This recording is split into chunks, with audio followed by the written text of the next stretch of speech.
What's up, you guys? Just wanted to let you know about the road trip I'm going on. First meetup game will be on September 15th at Gila Casino, Lone Butte in Phoenix, Arizona. There'll be info on all the events down in the description. You're gonna need to sign up on Bravo for the Phoenix one. If you guys aren't able to make it out on any of the stops on the road trip, we'll be having a virtual meetup game this Tuesday, September 14th. There'll be another link in the description for the Telegram to message the club admin to get into the game. Hope to see you guys there, and let's run it up on the tables. Our Michigan trip takes us up north to Mackinac Island, one of my favorite places to visit with family. There's no cars though, so you'll get around via bicycle, or for you lazy people, there's horse-drawn carriages. Fear not though, your reward for the day comes in the form of some of the best fudge you've ever had. We take the ferry back to the mainland and drive to a town called Petoskey, known for their famous stones, but that's not what we care about. We came to play some cards, and lucky for us, they have that too. We call ahead to ODAWA Casino because they only run 2 tables a few times a week, and once they're full, good luck getting a seat. First hand a note with 1,000 in our stack, we look down at Queen 10 of hearts from the under the gun position. I raise it up to $15. In the middle position and the button both call, so going 3 ways out of position to a flop. Flop's good for us. It comes 10, 5, 3 with 2 spades. Warrants a C bet here from us. I fire for $15. Middle position player gets out of the way, but the button is interested to see a turn. He puts in $15, and the turn comes a deuce of spades, bringing in ace 4, 4, 6, and any spade draws. Still with top pair with a decent kicker here. We want to get some value from worse 10s. $82 in the pot. I bet small for $25, just looking to target any draws or one pair type of holdings. The button doesn't want to continue any further in the hand. He folds his cards, and we take down the first pot of the night. We're in the big blind now with Jack 10 offsuit, and the cutoff raises it to $12. Small blind completes for $12. I call as well, and that brings in the middle position, so going 4 ways to the flop. With $48 in the pot, the flop gives us an open-ended straight draw. Comes 8, 9, 5 rainbow, and the action checks to the cutoff. Cutoff goes for a C bet of $30 into $48, and the small blind finds a call. Given the fact that we have 2 overs and an open-ended straight draw, I think a call is appropriate here. That's what I do. I put in 6 red chips, and the middle position player gets out of the way. 3 ways to the turn with $138 in the pot gives us the nuts. It comes the queen of clubs. Bang! We turn the straight. Small blind checks, and I check in flow as well. Just looking to go for the check raise here when the cutoff bets $65. Music to our ears. Small blind is not done with the hand just yet. He puts in $65 more. Now we need to go for the check raise and definitely size up to a chunky amount. I decide on a bet sizing of $200. Just looking to target sets, 2 pairs, and maybe a hand like ace queen that was c-betting flop that turned a good hand. The cutoff's not done with the hand. He puts in $200 in the actions on the small blind. Small blind looks at the pot, thinks it's a good price, and puts in $200 of his own money, and we're still 3 ways to the river. We're looking for a clean, non-club, non-board pairing river. That's unfortunately not what we get. It comes the 5 of diamonds. Now pocket 8s, pocket 9s,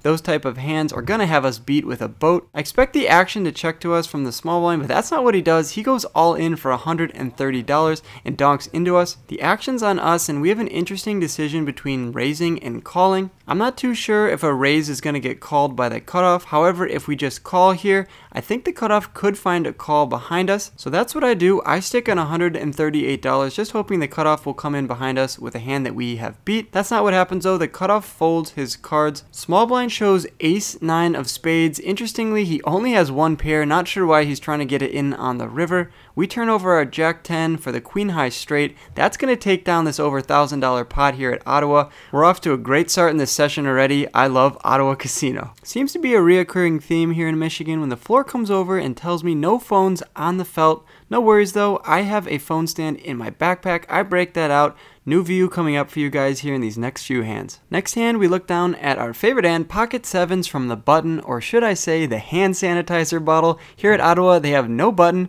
It's just a hand sanitizer bottle that goes around in flow. Middle position raises it up to $25. The cutoff raises it to $50 now, and the action's on me. Pocket 7s, and I expect the middle position to just flat call this $50 raise, so I stick in $50 in position on the button, and the middle position player does as well, so going 3 ways to the flop. Flop's a great one for us. It comes 10, 7, 3, bang! We flop the set. Middle position checks and the actions on the cutoff. He fires $75 into the $157 pot. Actions on us, and I see no point in raising. I just throw in 3 green chips and we're off to the turn. Turn comes the 8 of spades, bringing in 9 jack and 6-9. However, I doubt the cutoff has either of those hands when he raises it up to $50 pre. Actions on him, and he doesn't slow down betting. He puts in $100 into the $300 pot, around a 1/3 pot size bet. We have a decision between raising and calling. Right now, I'm putting him on overpairs, something between jacks and aces. If I raise here, it does build a pot and we could get it all in on the river. I think that's a definite pro to raising. On the downside though, we could scare him off here thinking that he's beat. In the moment, I just decide to call and see what happens on the river. Hopefully he bets, we go for the raise and he pays us off, but let's see what the river brings in. The river comes a 10 of clubs, which is a terrible card because although we do fill up, I don't think we needed that extra insurance, and the additional 10 on the board is gonna scare the cutoff thinking we have ace 10, king 10, and now he's beat with any of his overpairs. Our thoughts are confirmed when the cutoff now slows down. Regardless though, we still need to put him to the test and see if he can pay us off for one more bet. If he has a hand like aces or kings, it's still going to be a decision, and here at these low stakes, I think he'll pay us off. I decide to fire for $355. The opponent thinks about it for a very long time before ultimately finding a fold. He folds face up, so we see that he mucked pocket kings, cowboys, one of the hands that we were targeting there. Maybe the raise on the turn was the better move, or maybe sizing down to 150 on the river could have got us paid off. Oh well though, we're still happy to take down that $507 pot with our set of sevens.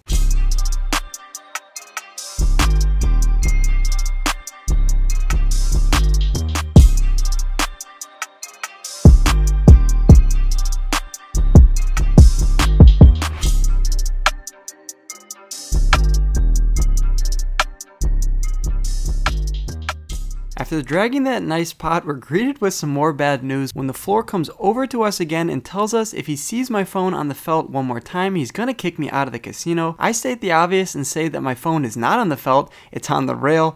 You can imagine how that went over. It doesn't go over well. I'm gonna do my best from here to wrap up this session with my phone in my hand. Nothing on the rail, nothing on the felt. Let's see how this goes. With 1880 in our stack, we look down at 7-9 of hearts from the small blind, and there's a bunch of limps to me.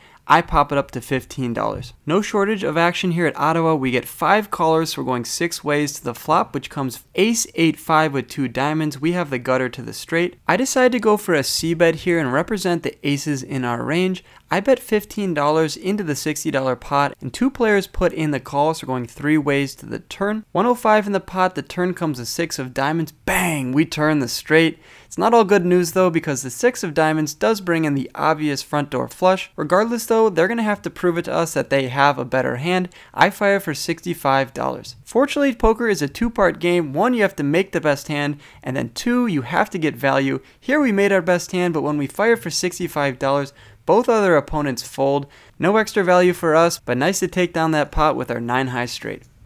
We're running hot. We look down at pocket aces from the button or the hand sanitizer bottle here at Ottawa Casino, and I raise it up to $20. Only the cutoff puts in the call, so going heads up to the flop. Flop's a good one for us. It comes queen, 10, deuce, rainbow. When the cutoff checks to me, I go for a standard c-bet of $20, and we're off to the turn, which brings the 10 of hearts. Not the best card, because if he's continuing on the flop with 10s in his range, he now made 3 of a kind. Regardless though, when he checks to us, we still need to go for value. I fire for $40. Cutoff sticks in 40 more of his own chips when we're off to the river, which comes a 6 of diamonds. Shouldn't change too much, so with 177 in the pot, I go for that 1 extra street of value. I bet small for $40, just looking to get paid off by any queen or pocket pair that doesn't believe us. He tosses in a call, I show my hand, and he mucks, so we're going to take down that $257 pot, just adding to our stack. Last hand of the night, we look down at 4-5 of diamonds from the cutoff. Few limps to me, and I decide to raise this one up to $20 to balance my range here, and we get 3 callers, so going 4 ways to the flop. $80 in the pot, the flop comes queen, 5, jack with 1 diamond. We have bottom pair and some backdoor diamond ideas, but the middle position donks into us here for $25. We have a pair, we have some ideas on the turn on the river. I stick in $25 and we're off to the turn. Turn is one of those great cards for us. It brings us 2 pair, the 4 of clubs, and the middle position player does not slow down betting at all.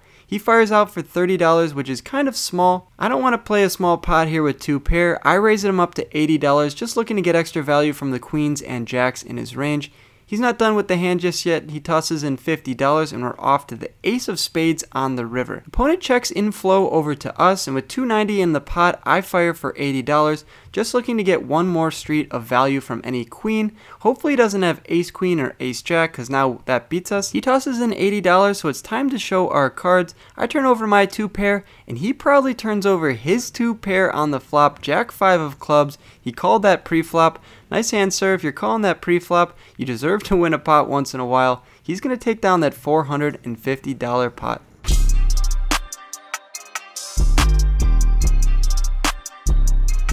Alright, you guys, that does it from our session here at Ottawa Casino. Into that 2-5 game for $1,000. And after a little bit of ups and downs, a lot of ups on the table, but a lot of downs in terms of the floor, telling us that we couldn't record on the felt nor on the rail. We got out of the game for $19.53, so a profit of $953. Great session here. Definitely check it out if you're in town. They only have 2 tables. You need to call ahead if you want to be on the list.